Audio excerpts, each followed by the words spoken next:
So what happened was that taste went away.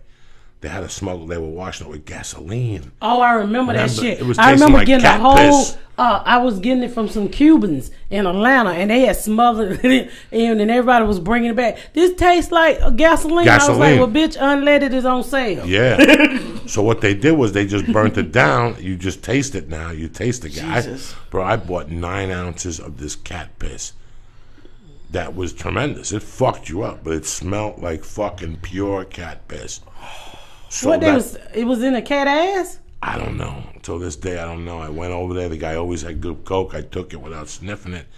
I went home. I did 2 lines. I'm like, this tastes... And then it started tasting like cheese.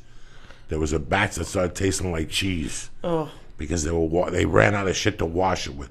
So what do you mean by wash it? Because I don't know nothing about when that. They take it and they fucking get the leaves and they fucking put the gasoline on. Yeah, and the little Indian guy steps on it for 2 hours. Then he takes the extract and he mixes it with powder. Then it becomes a clay. Then he lets it sit overnight for fucking 92 hours. That whole process. See, I didn't know that process. So it tasted very fucking weird. So it was just... But before, like, the cocaine came out. Then in 81... 82 was freebase. Yeah. And that was a complete different thing. That's where they wash it with baking soda and you have to come back. And that was a fucking heavy duty white shit. That was like people with English accents were doing that. You know what I'm saying? Like. And what was your friend doing when he walked around with a microwave?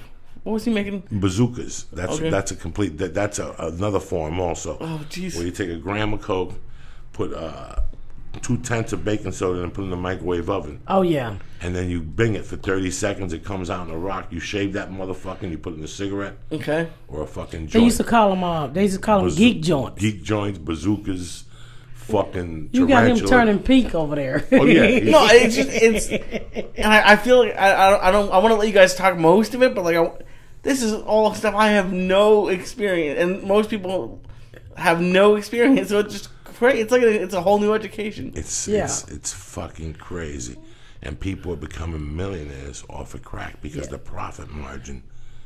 Hey, I put my first daughter through private school with crack money. Crack money will fucking make you, because all I got. Not anymore because people don't do it no more. Back in the day, really, they don't do. People do it. If you build it, they'll come. If you put a fucking motherfucking hot chick by In-N-Out Burger and give her 30s and sell for 10, we'll get this business going up again. You're looking for a fucking job, Lee. Get some hoes out here, selling some crack. You'll be back. They'll call you the Jewish fucking connection.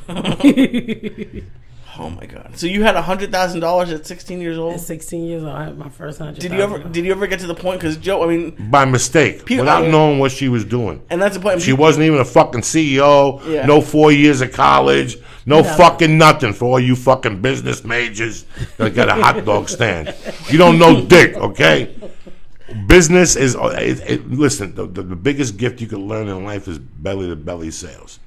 Yeah, there ain't nothing like belly to belly sales. That goes throughout your fucking life. You know, that's why a lot of people jump off buildings because they don't know how to handle stress from running business when it's failed. They want to kill their fucking self. But for me and you, we like, fuck it, then that didn't work out. Let's start the next motherfucking thing. These hot dogs, we need to put chilies on the next motherfucker so all the business can stay up. Well, did you lose it?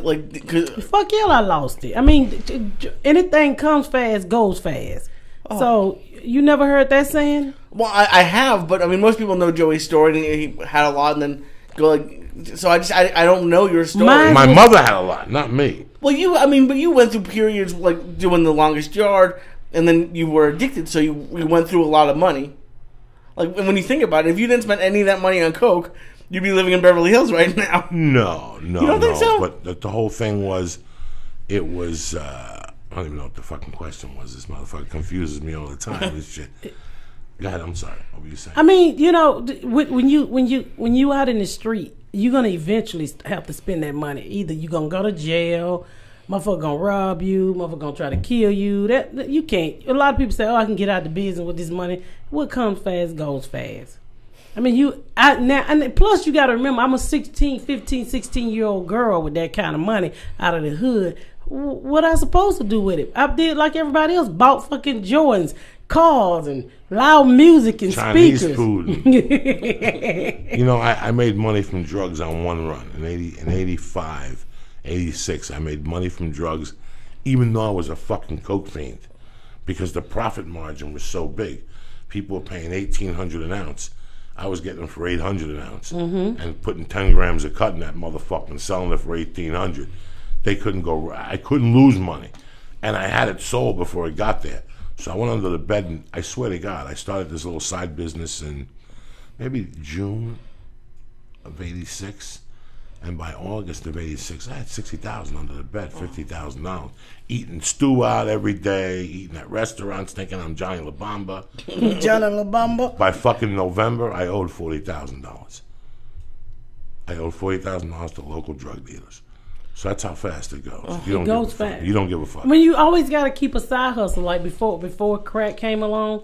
And like I would go, my sister, these white guys was coming to the neighborhood, and only white people only came to your neighborhood if they was the insurance man or if they wanted to buy pussy. So I was, at the time, I was really into wrestling, and I was too young to really sell pussy, but my sister was selling pussy. So when my sister then wasn't there, I would tell the white men, you know, give me a ride to the wrestling match because I like wrestling. So they would pay me $100 while they jacked their dick. I watched. That's all they wanted me to do. So that was a really good side hustle for me. While they just jerked off, you just watched them. Yeah, he would drive me downtown and drop me off, but he be done jacked his dick all the way there. And he just wanted me to talk to him. And I was probably 11. So I would talk to him. Yeah, you work that dick, white man. He was going to pay me $100. You know how for $100 went back in 85, 84? And I was going to fly to LA from New York for $100. Hell yeah. And I was like, yeah, beat it. And it wasn't that big, so if I didn't really peek over, I couldn't see. Oh my God. It's amazing when you're in that world, when you see people's weaknesses and you see what people will do, and it's amazing how you're raised and how your perception of people is. Like, you respect people now, but you know people are creepy motherfuckers. When you see somebody jerk off in a car and pay $100, it's not even fuck you. But just, you know what? When I was little, when I was real young and I was in elementary school, I remember as a kid on Friday, this dude would ride around in his car and jack his dick and look at the kids. And we called him the Ding-a-ling Man. Every Friday, we knew the Ding-a-ling Man was coming.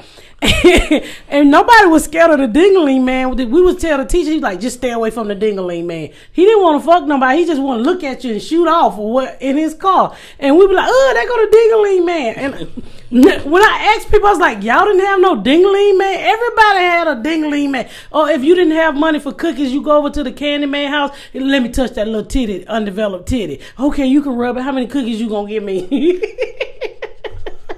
We're going in like fucking Marines. You understand me? Welcome to church, motherfucker.